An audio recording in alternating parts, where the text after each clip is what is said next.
Hello there, my name is Ismas. Welcome to Blender 2.8 tips for beginners. This is tip number 11. Number 12, making objects look smooth. So let's delete this and add the Suzanne or monkey object.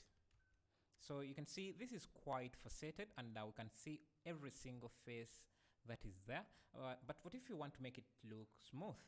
There are a few ways to do it. You can add a subsurf modifier. So if we go to the modifiers here and add a subdivision surface modifier, you can see it kind of makes it smooth, but we are still seeing those faces.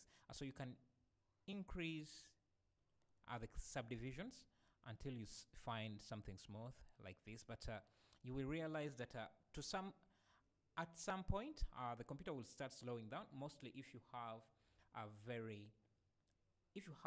a lot of objects in your scene, because this is using a lot of calculations is subdividing the actual mesh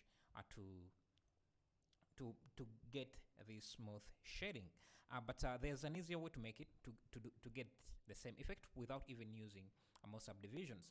So if we delete this, we can go to object, shade smooth, and it will give you that smooth shading. So now you can't see the faces anymore, though this is still low poly. So if we add a subdivision surface modifier on top of that, you can see it even makes it much more smoother. So let's do this on a simple object like let's say a wine glass. Let's model a simple wine glass here.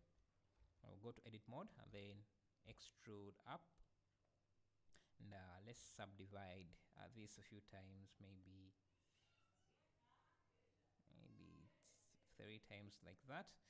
Now let's select all these faces, edges, and then merge them in the center using the shortcut Alt M, center, so that we have like something like that.